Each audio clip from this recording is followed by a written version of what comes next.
那掌声有请这一对，有请。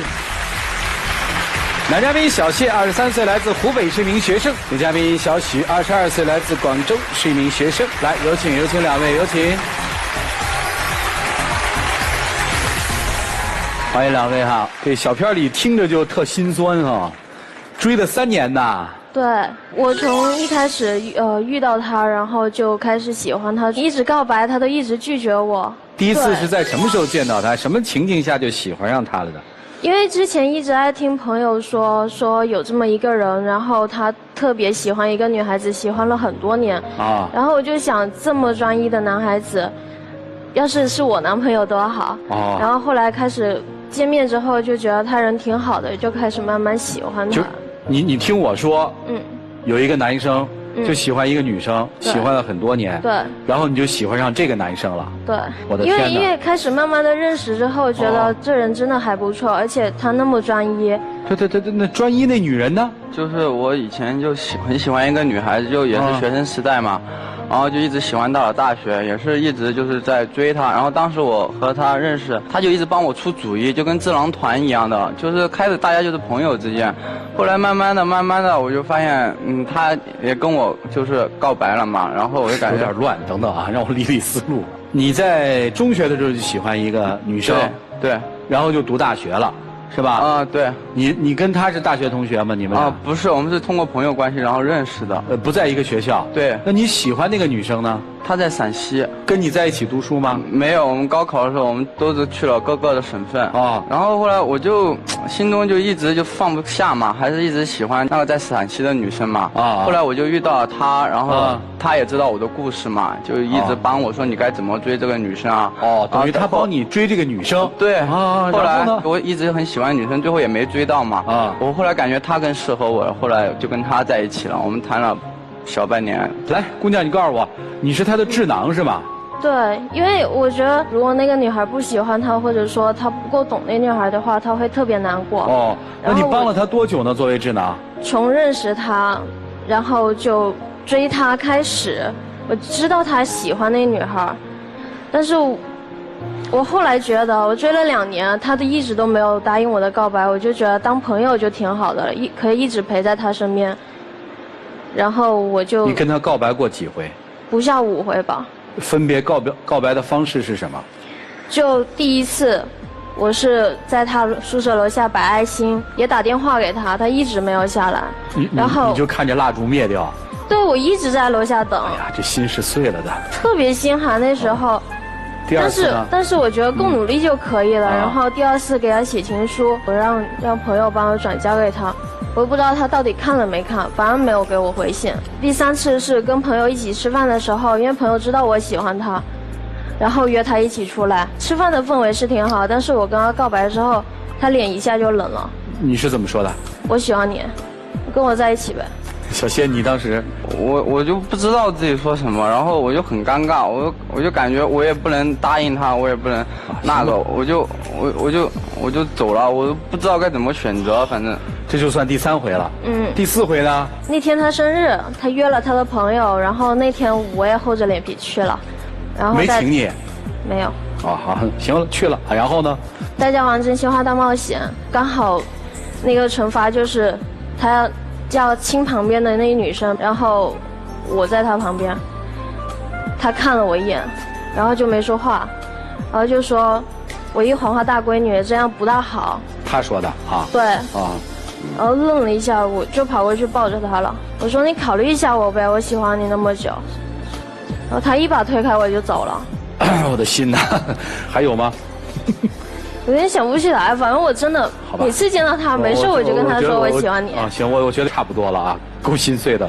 然后你看不行了，你就说那与其这样，我就帮你追那女孩，是这意思吗？对。就在这2年里，你还在追那个女孩是吗？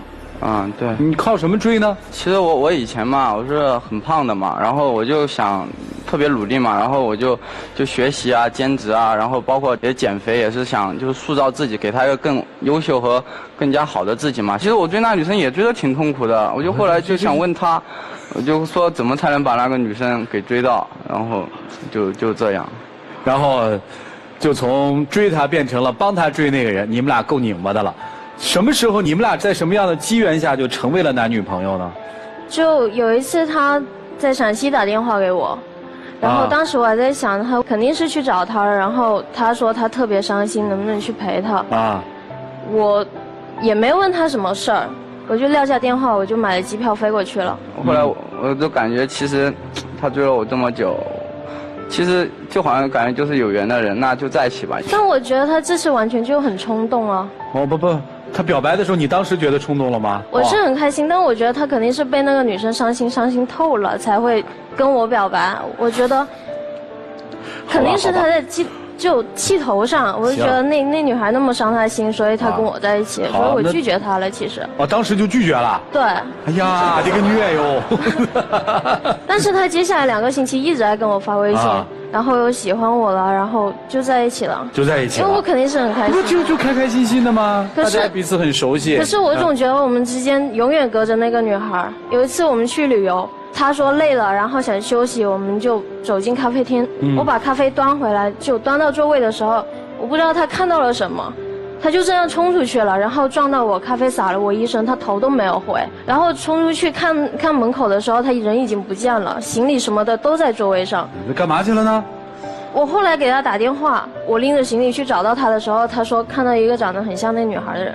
这个事情我跟他就道过很多次歉，因为我突然就看到，就我一直感觉特别像喜欢那个女生，我就特别放心不下她。我想她在一个陌生的城市跟一个陌生的男生在一起可能会不安全，我当时就真下意识，我都没有反应，我就直接就冲出去了。行，知道了，不再说了啊。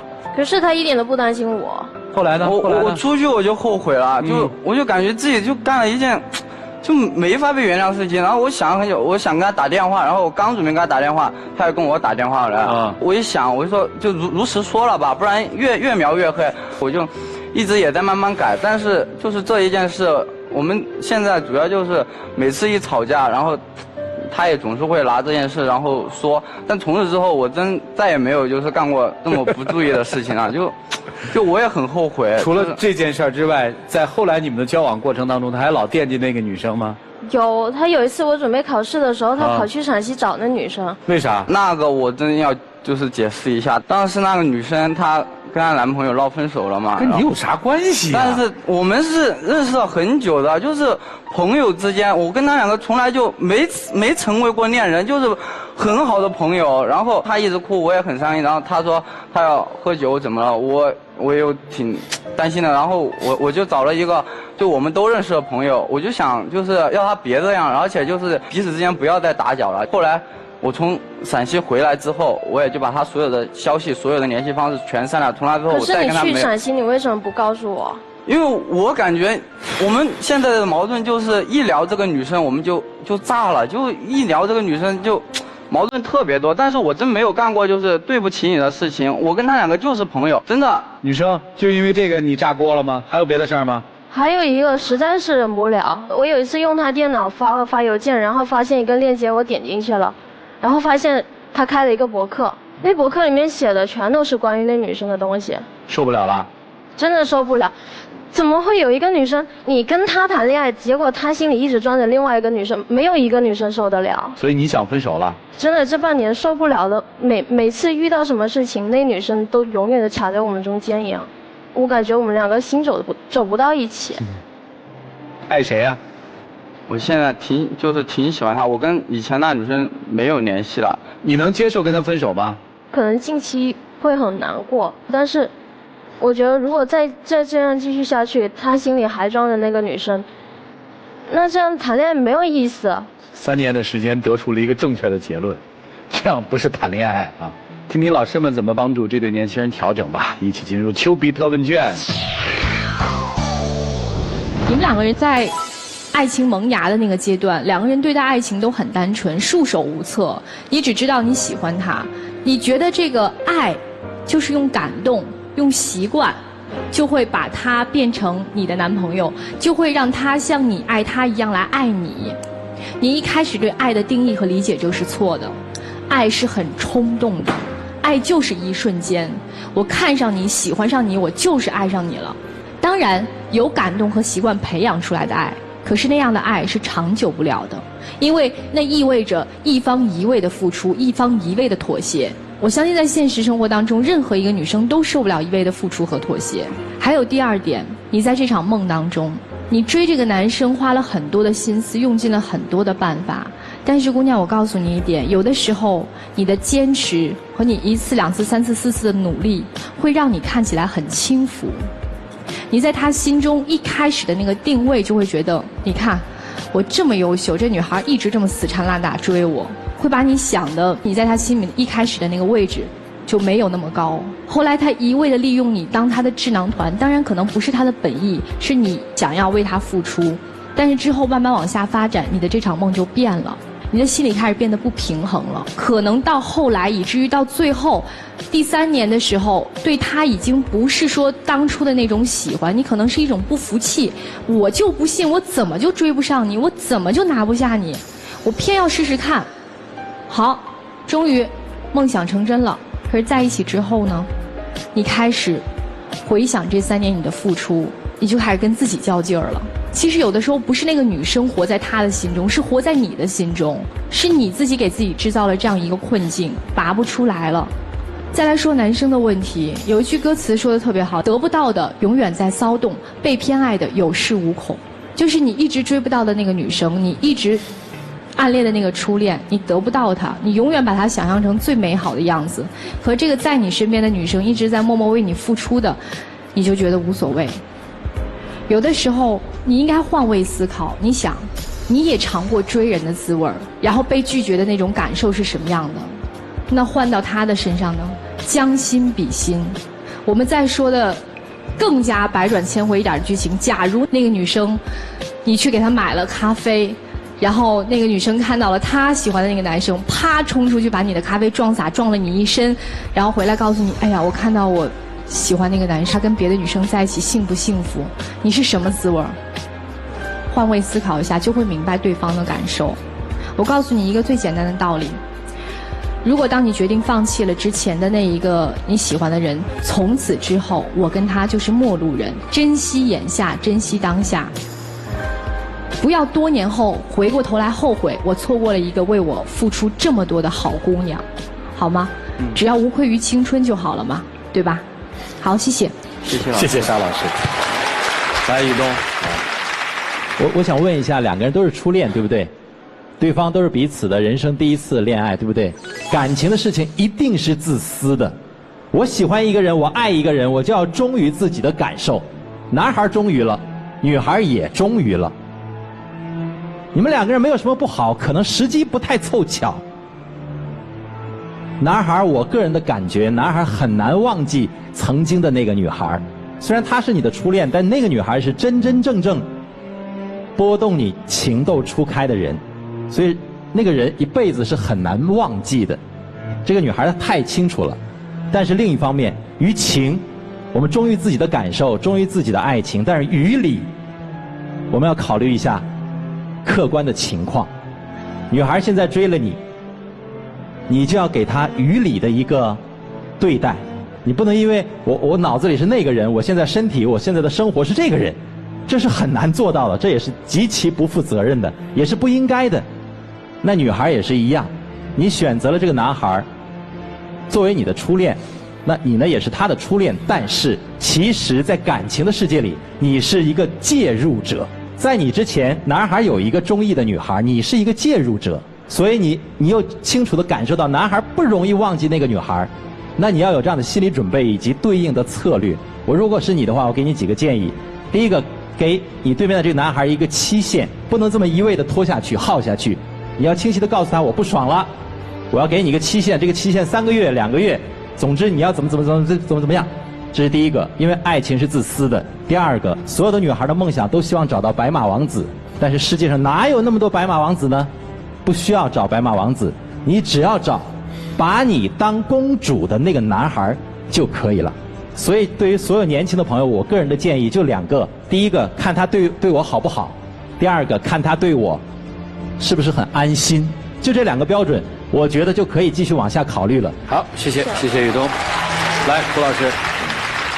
真正的痴情是，如果你很喜欢一个人，但对方偏偏不爱你，或者你们不能走到一起，那么就在心里的最深处永远给他留一个位置，一边祝福着他幸福，一边把这个痛永远放在心里，同时不忘记自己作为人的其他责任，而好好的活着，随时等待他能够回来，或者能为他做点什么，这才叫痴情。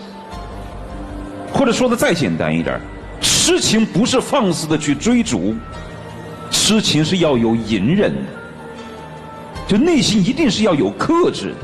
如果说这会儿我坐在这儿，我看见我特别痴情的一个女孩从台门口经过，我这节目也不录了，我马上跑出去找她，你认为这叫痴情？错。我在履行我的责任的同时，隐忍着对对方的思念，在一边负好责任的同时，又把最好的爱留给对方，这种克制，这种纠缠，这种含蓄，这叫痴情。你们俩都不叫痴情。我为什么说女生你的这种行为不叫痴情？你的这种行为只有4个字：取而代之。你真的是痴情吗？你不是，你只是想把那个女生取而代之而已。如果你是真正的痴情，你会保留好对她所有的关怀，默默的观看，默默的等待她能够为自己做点什么，或者自己能为对方做点什么，而是帮助对方去做那些无谓的事情。而男生也是一样，你甚至都不了解那个女生是什么样的人，你只是没有得到而已。如果你要是真爱那个女生，第一，当她有男朋友的时候，你应该祝她过得幸福。第二，当那个女生回头找你的时候，没事就找你的时候，你应该尊重自己内心真正的感受。人有2种天然的欲望，是欲罢不能的。第一种是修补欲，就是当你以前爱而不得的时候，如果有一天你有机会来完善它，有能力来修补它，你会不遗余力的去做这件事情，即便你现在还有爱人，你都会去做，因为在那个时候你会发现自己有一种存在感。我当年没有能力做的事情，我总算是有能力去做，总算是有能力去获取了，我有一种存在感。第二种欲望就是挑战欲，对于得到的永远是理所当然，很习惯于拥有，但是对于失去的或者没有得到的总是念念不忘。当初追不到他是没有选择，如果如今身边有一个以前没有追到的又回头来找我，大大的让自己有了一种选择权。所以说男生啊，如果说以前所有的问题都没有问题，那你最错的问题就是在自己还没有走出对于那个女生的痴迷的状态下去主动向她示爱，这是你最大的残忍。总而言之，你们2人不配说痴情。如果要说自己是真正是一个痴情而又长情的人，把这份爱这份痛苦永远保存在这儿，然后勇敢地去追求自己的责任、学业、家庭的祝福，不辜负家人的关爱，即便隐藏着这份痛，我依然活得好好的，我认为这叫痴情。听明白了吗？好，谢谢涂老师。好了，一起进入那几天和古方红糖真情60秒。其实我一直都感觉自己像一个小男孩一样的，真的就特别感情方面，我就感觉什么都不懂。但真的通过一个时间，我感觉我长大了，我还是挺舍不得你的。我希望你能给我一个改正的机会，让我慢慢的成长，可能就加一个期限吧，就像周星驰说的一样。但我不需要1万年，对吧？可能我就感觉就半年左右的时间，我肯定跟以前不一样了。我希望你能给我一个机会。我觉得我们现在还是真的往前看，去想想我们的实习会比较好。我感觉你还可以再多考虑考虑。我感觉我们俩之间发生了这么多故事，真的我心里也挺感动的，一直都。好，谢谢啊，请回。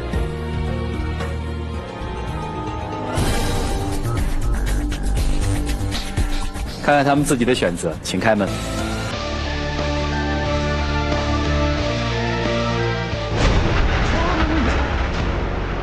来，我就只能说，突然想起以前看的一句话，叫“一望可相见，一步如重尘，所爱隔山海，山海不可平”。祝他幸福吧，我只能说。然后我们都长大了，都忘掉过去吧。好，谢谢。